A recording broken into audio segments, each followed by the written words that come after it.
Syarat, syariat, dan tarekat itu tidak bisa dipisahkan. Orang sering bertanya, apa bedanya orang yang bersyariat saja dengan orang yang bertarekat? Perlu diingat dalamnya, syariat itu ada syarat, syariat, ada tarekat, ada hakikat, juga dalamnya tarekat, ada syarat, syariat, tarekat, ada hakikatnya. Ku contohkan, gorengan tempe, biar gampang, orang goreng tempe itu kan harus ada tempe, minyak, wajan, dan lain-lain syarat itu harus ada. Misal goreng tempe tidak ada tempenya, maka bukan goreng tempe, atau tak ada minyaknya, juga bukan dinamakan goreng. Tidak ada wajannya juga tidak dinamakan goreng.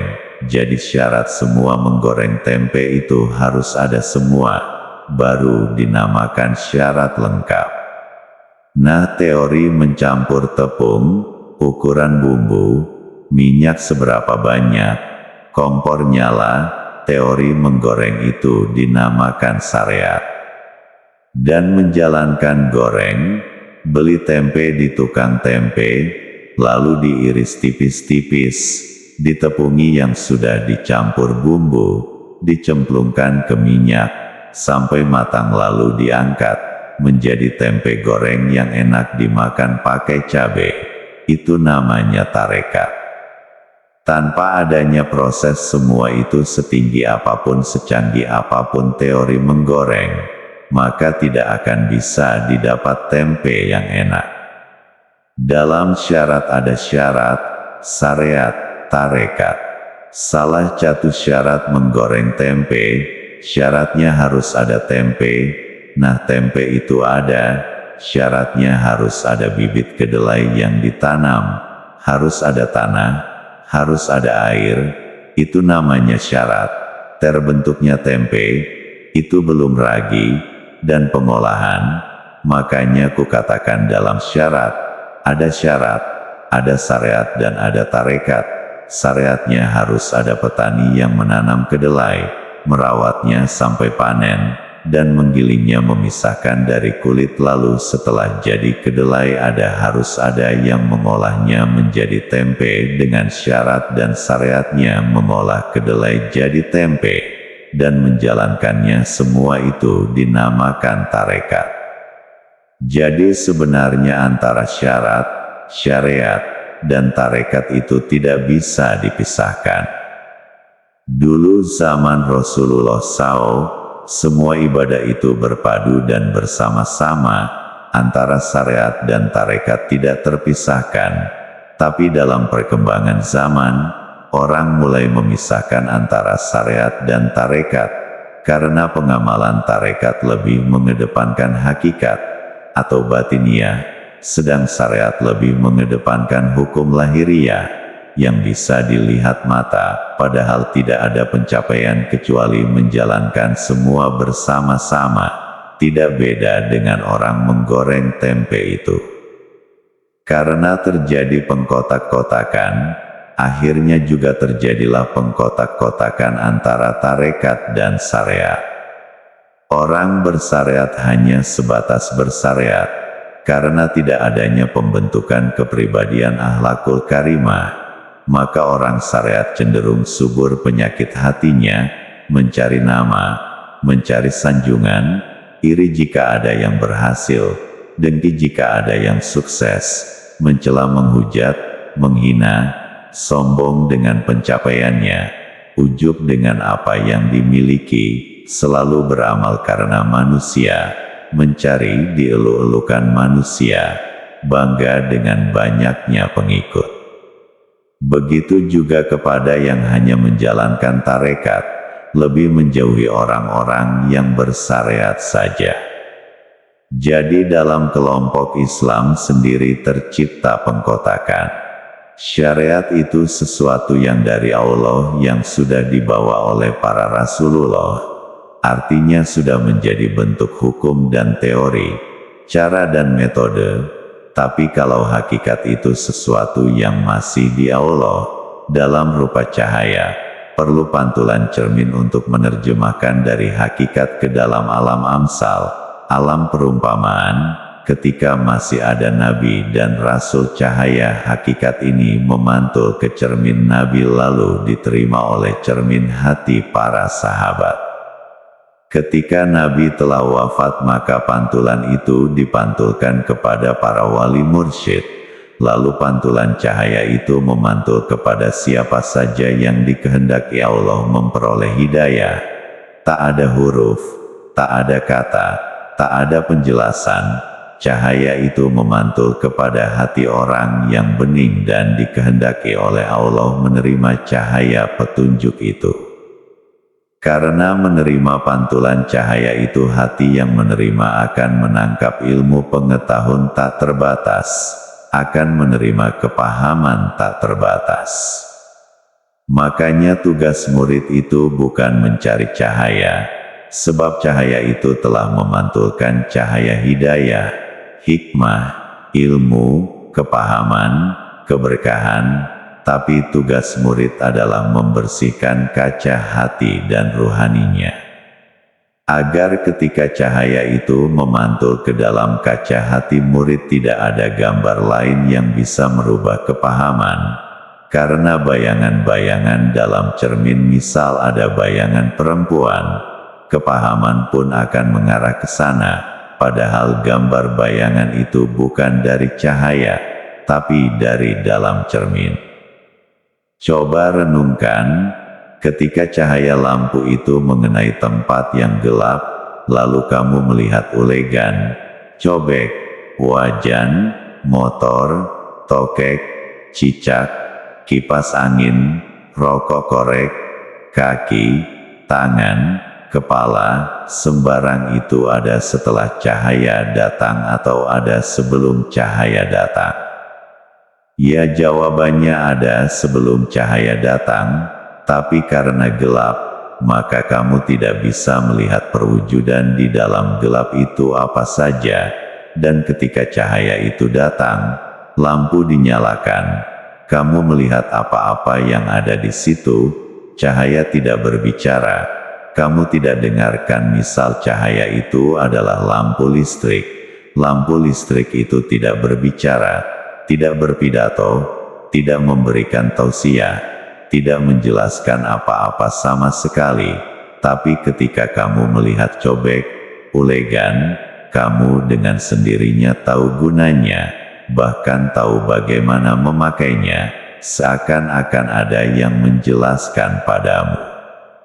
Itu perumpamaan pantulan cahaya hidayah, berkah, ilmu. Ketika memantul ke dalam hati yang sudah terbersihkan, maka kamu akan menemukan kepahaman-kepahaman yang tak bisa dijelaskan dengan kata-kata. Jadi tugas murid itu membersihkan hati agar bisa sempurna menerima cahaya kemakrifatan yang datang, dipantulkan lewat guru. Jika hati masih dipenuhi kekotoran, jangankan paham dengan apa yang terpantul ke dalam hati, bahkan sudah dijelaskan juga tak akan bisa menerima terangnya cahaya. Bisa-bisa malah gagal paham, karena klemong-klemong di hati yang ketika tertimpa cahaya dan membentuk sebuah wujud karena tertimpa cahaya, dikiranya itu adalah penjelasan cahaya, yahdilahu li nurihi mayasa. Allah memberi petunjuk ke arah cahayanya kepada yang dikehendakinya. Jika kita masih terkungkung oleh alam dunia dan dalam alam jasad termasuk jasad tubuh kita, maka sebenarnya kita belum bisa menerima ilmu hakikat. Karena hakikat itu awalnya adalah alam ruh, dan ujungnya adalah Allah, puncak semua hakikat. Hakikat dari semua hakikat adalah semua alam itu tidak ada, termasuk kita itu tidak ada. Yang ada hanya Allah, yang maha kekal dan tidak berubah dari awal sampai akhir. Sebelum semua selain Allah tak ada, sampai semua hanya Allah yang ada, tiada awal dan tiada akhir. Ketika kita mau masuk ke ilmu hakikat maka harus melepas semua atribut di alam jasad atau alam dunia termasuk atribut jasad kasar kita, kedudukan jasad kasar, atribut kemuliaan dan sebutan, atau apa saja yang menghalangi. Ketika pikiran dan hati masih terikat oleh harapan dunia, kekayaan, kemuliaan, pangkat, sebutan kehormatan, dan semua harapan-harapan dunia, di dalamnya kesenangan nafsu, maka harapan untuk mempelajari hakikat menjadi buntu. Kita hanya akan tahu hakikat sebatas teori buku, dan hakikat itu hanya menurut pendapat dan angan-angan saja. Ketika manusia sudah bisa melepas kungkungan alam jasad, baru manusia itu akan bisa memasuki alam-alam lain selain alam dunia ini, masuk dalam dimensi ruh, yang tak terbatas ruang dan waktu, yang tak terhalang jarak dan batas. Makin tinggi iman dan keyakinan makin cepat ruh bisa bergerak dalam kecepatan. Sebagaimana Rasulullah SAW di Isra Mi'rajkan dalam satu malam melintasi ruang dan waktu, menembus gugusan lapisan langit-langit, itu bukanlah hayalan. Rasulullah SAW itu uswah yang diberikan Allah, suri tauladan, contoh yang diberikan Allah, bagaimana manusia itu bisa masuk ke dalam hakikat robaniyah. Makanya Allah memakai kata zat, subhanallazi, maha suci zat, adalah yang menggerakkan Nabi Muhammad. Jika Allah mau, bukan hanya Nabi Muhammad SAW, tapi siapa saja yang digerakkan Allah, akan mempunyai kecepatan seperti Allah menggerakkan Nabi Muhammad SAW, melintasi ruang dan waktu, melewati batas-batas, haknya Allah untuk melakukan itu. Antara salat syariat dan salat tarikah. Salat syariah, Anda sudah tahu ayat. Peliharalah solat-solat, Al-Baqarah 238. Yang di sana tentu ada rukun-rukun solat secara lahiriah dengan gerakan-gerakan jasmani, seperti wudhu dengan semua syaratnya, berdiri menghadap kiblat, takbiratul ihram, ruku, sujud, duduk tasahud, suara dan lafaz yang diucapkan. Semua itu masuk dalam ayat, peliharalah. Sedangkan solat thariqah adalah solatnya kolbu, yaitu solat yang diabadikan. Dalam ayat itu selanjutnya, dan solat yang di tengah, atau disebut sebagai solat wusto, yaitu solatnya kolbu, karena kolbu itu diciptakan posisinya di tengah, antara kanan dan kiri, antara bawah dan atas, antara bahagia dan sengsara, sebagaimana sabda Nabi SAW, kolbu berada di antara dua jemari dari jemari-jemari Ar-Rahman, di mana Allah membolak-balikkannya semaunya, hadis riwayat Muslim, dan juga dikutip oleh Al-Ghazali dalam Al-Ihya. Yang dimaksud dengan dua jemari adalah dua sifatnya, Al-Qahar yang maha memaksa, dan Al-Lut yang maha lembut, sebab Allah maha suci dari jemari-jemari. Maka menjadi jelas maksud ayat tersebut adalah solat kolbu.